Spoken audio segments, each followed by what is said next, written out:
तो दोस्तों नमस्कार, रेडोन क्लासेस में आपका स्वागत है। और आज हम महत्वपूर्ण क्वेश्चनों का खजाना लेकर आए हुए हैं। तो चलिए समय बिना गंवाए हुए आपका दोस्त रवि यादव क्वेश्चन का आगाज करता है। क्वेश्चन है पहला, सुरेंद्र नाथ बनर्जी द्वारा स्थापित उस संगठन का नाम बताइए जिसका 1886 में इंडियन नेशनल कांग्रेस में विलय हो गया। तो कौन था? इंडियन नेशनल कांग्रेस था। ठीक है, अगला क्वेश्चन है, निम्नलिखित भारतीय नेताओं में से कौन एक ब्रिटिश सरकार द्वारा इंडियन सिविल सर्विसेज से बर्खास्त किया गया था? तो सुरेंद्र नाथ बनर्जी था। अधोलिखित भारत में जिस राजनीतिक संगठन की स्थापना 1838 में हुई उसका नाम था जमींदारी एसोसिएशन। अगला क्वेश्चन है, राजनीतिक सुधारों को लेकर विरोध करने वाले पहले भारतीय कौन थे? तो राजा राम मोहन राय था। तो ये भी याद रखना है कि राजा राम मोहन राय को अकबर द्वितीय ने राजा की उपाधि दिया था। ठीक है, अगला क्वेश्चन है, प्यारी चंद्र मित्र निम्नलिखित में से किस संगठन के सचिव थे? तो बंगाल ब्रिटिश इंडिया सोसाइटी के सचिव थे ये। अगला क्वेश्चन है, मद्रास महाजन सभा की स्थापना कब की गई थी? तो 1884 में किया गया था। किस एक ने सन 1875 में हाउस ऑफ कॉमन्स में एक याचिका प्रस्तुत करते हुए ब्रिटिश संसद में भारत के प्रत्यक्ष प्रतिनिधि के मांग की? तो दी पूना सार्वजनिक सभा ने। ठीक है, अगला क्वेश्चन है, राष्ट्रीय कांग्रेस से पूर्व सबसे प्रमुख संस्था थी कौन? इंडियन एसोसिएशन ऑफ कलकत्ता था। अगला क्वेश्चन है, भारतीय राष्ट्रीय कांग्रेस की स्थापना कब हुई थी? तो वर्ष 1885 में हुई थी। और इसके साथ ये भी याद रखना है, ए ओ ह्यूम ने क्या था? और ए ओ ह्यूम जो थे भारतीय राष्ट्रीय कांग्रेस के प्रथम सचिव थे। और इसके प्रथम अध्यक्ष की अगर बात करते हैं दोस्तों, तो इसके प्रथम अध्यक्ष थे WC बनर्जी, यानी व्योमेश चंद्र बनर्जी थे। और अगला क्वेश्चन है, भारतीय राष्ट्रीय कांग्रेस के संस्थापक थे एक और सैनिक सेवक। भारतीय राष्ट्रीय कांग्रेस के संस्थापक थे क्या? एक और सैनिक सेवक थे। भारतीय राष्ट्रीय कांग्रेस के प्रथम अधिवेशन में कितने प्रतिनिधियों ने भाग लिया था? तो 72 प्रतिनिधियों ने भाग लिया था। कितने प्रतिनिधियों ने भाग लिया था दोस्तों? तो 72 प्रतिनिधियों ने भाग लिया था। अगला क्वेश्चन है आपका, भारतीय राष्ट्रीय कांग्रेस का प्रथम अधिवेशन कहाँ हुआ था? तो मुंबई में हुआ था, यानी कि गोकुल तेजपाल संस्कृत महाविद्यालय इसका नाम था, जहाँ पे इसका भारतीय राष्ट्रीय कांग्रेस का प्रथम अधिवेशन हुआ था। और भारतीय राष्ट्रीय कांग्रेस की स्थापना की थी तो ए ओ ह्यूम ने। ठीक है, अगला क्वेश्चन है, भारतीय राष्ट्रीय कांग्रेस की स्थापना के समय भारत का वायसराय कौन था? तो लॉर्ड डफरिन था। भारतीय राष्ट्रीय कांग्रेस की स्थापना के समय भारत का वायसराय कौन था दोस्तों? तो लॉर्ड डफरिन था। किसने कांग्रेस को सूक्ष्मदर्शी अल्पसंख्यक जनता का प्रतिनिधि बताते हुए उसका मजाक उड़ाया था? लॉर्ड डफरिन ने उड़ाया था। अगला क्वेश्चन है, भारतीय राष्ट्रीय कांग्रेस के पहले अध्यक्ष थे WC बनर्जी। अगला क्वेश्चन है, भारतीय राष्ट्रीय कांग्रेस का 1885 में महासचिव कौन था? तो ए ओ ह्यूम था। भारतीय राष्ट्रीय कांग्रेस के प्रथम मुस्लिम अध्यक्ष कौन थे दोस्तों? तो बदरुद्दीन तैयब जी थे। ठीक है, अगला क्वेश्चन है, किसने कहा था कांग्रेस पतन के लिए लड़खड़ा रही है? मेरी सबसे बड़ी अभिलाषा जब तक मैं भारत में हूँ कांग्रेस की शांतिपूर्ण समाप्ति में सहयोग करना है, लॉर्ड कर्जन ने कहा था। अगला क्वेश्चन है कि वर्ष 1938 के भारतीय राष्ट्रीय कांग्रेस के हरिपुरा अधिवेशन की अध्यक्षता सुभाष चंद्र बोस ने किया था। हरिपुरा अधिवेशन की अध्यक्षता किसने किया था दोस्तों? तो सुभाष चंद्र बोस ने किया था। ठीक है, अगला क्वेश्चन है,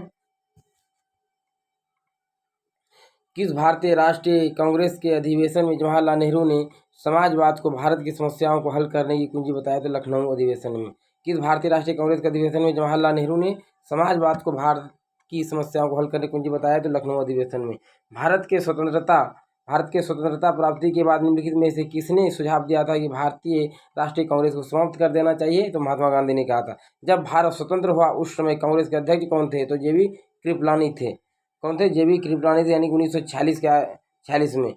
तो कांग्रेस के एक अधिवेशन में एक गवर्नर जनरल ने भाग लिया था। उक्त गवर्नर जनरल का अधिवेशन स्थल में निम्न में कौन सा था? तो लॉर्ड वेलिंगटन था, जो मुंबई में 1915 में भाग लिया था। भारतीय राष्ट्रीय कांग्रेस का एकमात्र अधिवेशन जिसकी अध्यक्षता महात्मा गांधी ने की थी, बेलगांव अधिवेशन 1924 में हुआ था।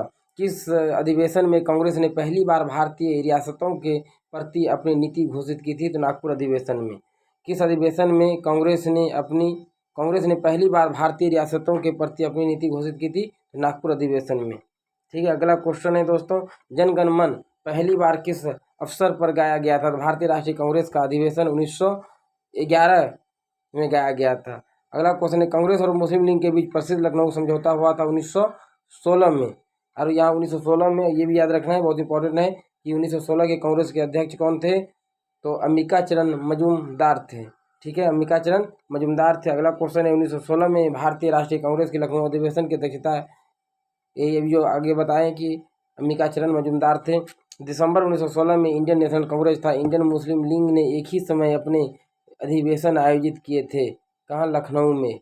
अगला क्वेश्चन है, ब्रिटिश शासन के दौरान बिहार को एक अलग प्रांत का दर्जा किस वर्ष प्राप्त हुआ, तो 1912 ईस्वी। ब्रिटिश शासन के दौरान बिहार को एक अलग प्रांत का दर्जा किस वर्ष प्राप्त हुआ, तो 1912 में प्राप्त हुआ। अतिवादियों एवं उदारवादियों के पुनर्मिलन की प्रक्रिया में प्रमुख शिल्पी निम्न में से कौन थे, तो एनी बेसेंट थे। यानी कि अतिवादियों यानी कि उसको कहा जाए गर्म दल और नरम दल की बात करते हैं दोस्तों।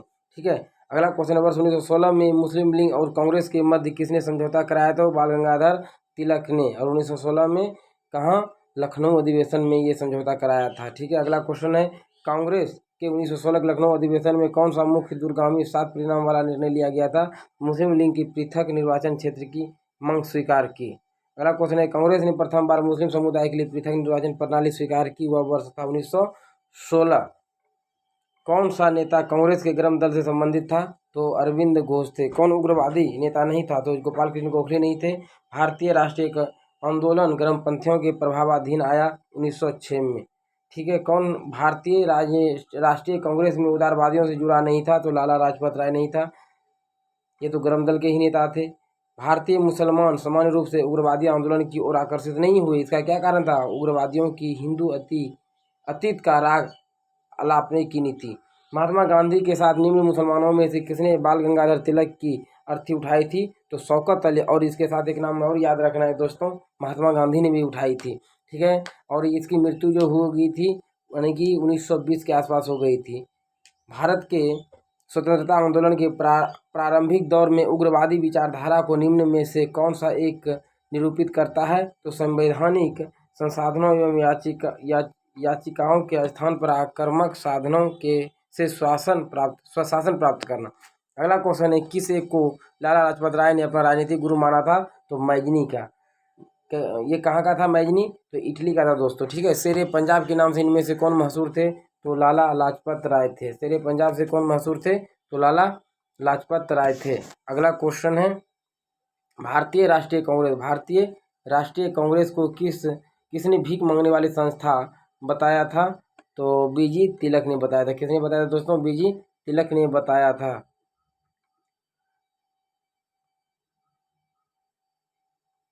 अगला क्वेश्चन है, भारतीय स्वतंत्रता संग्राम के संदर्भ में 16 अक्टूबर 1905 निम्नलिखित कारणों में से किसके लिए प्रसिद्ध है, तो बंगाल का विभाजन हुआ था। अगला क्वेश्चन है, बंग भंग विरोधी आंदोलन का प्रारंभ किस तिथि से हुआ था, तो 7 अगस्त 1905 से। बंग भंग विरोधी आंदोलन का प्रारंभ किस तिथि से हुआ, 7 अगस्त 1905 से हुआ। बंग भंग के लागू होने की तिथि 16 अक्टूबर 1905 को बंगाल में किसके सुझाव पर राखी दिवस मनाया गया, तो रविंद्रनाथ टैगोर के सुझाव पर। यानी बंग भंग के लागू होने की तिथि क्या थी, 16 अक्टूबर 1905, ये भी याद रखना है। बंगाल के विभाजन के समय बंगाल का लेफ्टिनेंट गवर्नर कौन था, तो सर एंड्रूज फ्रेजर था। बंगाल के विभाजन के समय बंगाल का लेफ्टिनेंट गवर्नर था सर एंड्रूज फ्रेजर था। यानी कि 1905 में बंगाल विभाजन किस वायसराय ने किया था, तो लॉर्ड कर्जन ने किया था। ठीक है, अगला क्वेश्चन है, कांग्रेस के लिए समर्थन प्राप्त करने के उद्देश्य से 1989 में एक समिति स्थापित की गई थी, निम्न में से उस समिति का सभापति कौन था, तो मिस्टर डिग्वी था। भारतीय राष्ट्रीय कांग्रेस के दूसरे अधिवेशन की अध्यक्षता किसने की थी, तो दादा भाई नौरोजी ने। और दूसरा अधिवेशन कब हुआ था, 1986 में। पहला की बात करते हैं तो 1985 में हुआ था, दूसरा 1986 में हुआ था। और तीसरे अधिवेशन के अध्यक्ष कौन थे, बदरुद्दीन तैयब जी थे। ठीक है, और चौथा कौन थे, तो जॉर्ज यूले थे। जो ये कौन थे, यूरोपीय। क्वेश्चन इस तरह पूछता है कि यूरोपीय कांग्रेस के अध्यक्ष कौन थे, तो जॉर्ज यूले थे। ठीक है, अगला क्वेश्चन है, निम्नलिखित में से कौन भारतीय राष्ट्रीय कांग्रेस के स्थापना अधिवेशन में उपस्थित नहीं था, तो सुरेंद्रनाथ बनर्जी नहीं था। भारतीय राष्ट्रीय कांग्रेस का प्रथम निर्वाचित यूरोपीय अध्यक्ष कौन था, जॉर्ज यूले था। भारतीय राष्ट्रीय कांग्रेस के से कभी संबंध नहीं रहे, सर सैयद अहमद खां। ठीक है, कौन भारतीय राष्ट्रीय कांग्रेस का अध्यक्ष कभी नहीं चुना जा सकता, सका बाल गंगाधर तिलक। लाल बाल पाल त्रिगुट का कौन भारतीय व्यक्ति भारतीय राष्ट्रीय कांग्रेस का अध्यक्ष हुआ? तो लाला लाजपत राय हुआ। किसने कहा था कि कांग्रेस आंदोलन न तो लोगों द्वारा प्रेरित था और न ही यह उसके द्वारा सोचा या योजनाबद्ध किया गया था? सर सैयद अहमद खान ने कहा था। अखिल भारतीय कांग्रेस के प्रथम महिला अध्यक्ष थे एनी बेसेंट थी। अधिवेशन के लिए कांग्रेस ने पहली बार एक महिला को अध्यक्ष चुना कलकत्ता अधिवेशन 1917 में, और ये कौन थी? तो एनी बेसेंट थी। कौन थी? एनी बेसेंट थी। यानी अब क्वेश्चन पूछता है कि प्रथम कांग्रेस की महिला अध्यक्ष कौन थी? तो एनी बेसेंट थी। भारतीय राष्ट्रीय कांग्रेस ने अधोलिखित में से किस अधिवेशन में समाजवादी पद्धति का लक्ष्य बनाया? तो अवाड़ी अधिवेशन 1955 में। कहाँ पे? अवाड़ी अधिवेशन 1955 में। अवाड़ी अधिवेशन की बात करते हैं दोस्तों, तो ये कहाँ है अवाड़ी अधिवेशन? अवाड़ी अधिवेशन की अगर बात करते हैं तो इसमें जो है अवाड़ी अधिवेशन को जब पंडित जवाहरलाल नेहरू ने मतलब पंडित जवाहरलाल नेहरू ने मतलब यहाँ पे अध्यक्षता किया था। ठीक है, अगला क्वेश्चन है, भारतीय राष्ट्रीय कांग्रेस के किस अधिवेशन में बाल गंगाधर तिलक ने अभिव्यक्त किया था कि स्वराज मेरा जन्मसिद्ध अधिकार है और मैं उसे लेकर रहूंगा? लखनऊ अधिवेशन 1916 में। भारतीय राष्ट्रीय कांग्रेस का 27वां अधिवेशन किस स्थान पर हुआ था? तो ये बांकीपुर में हुआ था। और इसके अध्यक्ष कौन थे? तो आर एन मुधोलकर साहब थे हमारे। ठीक है, आर एन मुधोलकर साहब थे। अगला क्वेश्चन है, किसने 1906 के भारतीय राष्ट्रीय कांग्रेस के कलकत्ता अधिवेशन में दादा भाई नौरोजी के अध्यक्षीय भाषण को उनके बदले पढ़ा था? तो गोपाल कृष्ण गोखले ने पढ़ा था। 1922 में गया के इंडियन नेशनल कांग्रेस के अधिवेशन के अध्यक्ष कौन थे? चित्तरंजन दास थे। भारतीय राष्ट्रीय कांग्रेस का अंतिम अधिवेशन जिसमें बाल गंगाधर तिलक ने भाग लिया था? तो अमृतसर अधिवेशन 1919 में। तो अध्यक्षीय संबोधन के समय जिस कांग्रेस अध्यक्ष ने हिंदी भाषा के लिए रोमन लिपि लागू की वकालत की हुए कौन थे? सुभाष चंद्र बोस थे। अगला क्वेश्चन है, इंडियन नेशनल कांग्रेस और मुस्लिम लीग के बीच मतैक्य का काल निम्नलिखित में से कौन सा था? 1916 से 1922 को माना जाता है मतैक्य का काल। 1916 के लखनऊ के कांग्रेस अधिवेशन के विषय में सत्य है, अंबिका चरण मजूमदार ने इसकी अध्यक्षता की थी। भारतीय राष्ट्रीय कांग्रेस के 21 अधिवेशन में महात्मा गांधी को चंपारण के किसानों की समस्याओं से अवगत कराया था? तो लखनऊ अधिवेशन 1916 में। किसने कराया था? तो राजकुमार शुक्ल ने कराया था। ये बिहार के किसान नेता थे। निम्नलिखित में से किसने 1904 से लगातार भारत को स्वशासन देने पर बल दिया? तो दादा भाई नौरोजी ने। इनमें से कौन उग्र राष्ट्रवाद के उल्लेखनीय नेताओं में से नहीं था? तो गोपाल कृष्ण गोखले नहीं था। अधिकतर नरमपंथी नेता कहाँ के थे? शहरी क्षेत्रों से थे। कांग्रेस के नरम दल के नेताओं की आंदोलन की पद्धति थी राजा वामबद्ध आंदोलन। राजा वामबद्ध आंदोलन था। राजा वामबद्ध आंदोलन की अगर बात करते हैं तो ये क्या होता है? प्रशासन में भारतीयों की भागीदारी की मांग। अगर बात करते हैं किसका? राजा वामबद्ध आंदोलन की, तो ये क्या है? तो प्रशासन में भारतीयों की भागीदारी की मांग है। और दूसरा, जनता में राजनीतिक जागरूकता उत्पन्न करने हेतु मांग थी। इस आंदोलन का इसी को राजवामबंदी आंदोलन कहा गया। अगला क्वेश्चन है, किस आंदोलन के कारण भारतीय राष्ट्रीय कांग्रेस का विभाजन हुआ जिसके परिणाम स्वरूप नरम दल और गरम दल का उद्भव हुआ? तो स्वदेशी आंदोलन का। किस आंदोलन के कारण भारतीय राष्ट्रीय कांग्रेस का विभाजन हुआ जिसके परिणाम स्वरूप नरम और गरम दल का उद्भव हुआ? तो स्वदेशी आंदोलन का ये था। स्वदेशी आंदोलन हुआ कब था? 1905 में हुआ था। कौन उग्रपंथी नहीं था? तो गोपाल कृष्ण गोखले। पहले भी पढ़े इस क्वेश्चन को। नेताओं में से कौन एक स्वदेशी के सकर्मक थे? तो अरविंद घोष स्वदेशी के समर्थक थे, यानी अरविंद घोष थे। कौन मध्यम मार्गी नहीं था? तो बाल गंगाधर तिलक। कौन मध्यम मार्गी नहीं था? बाल गंगाधर तिलक।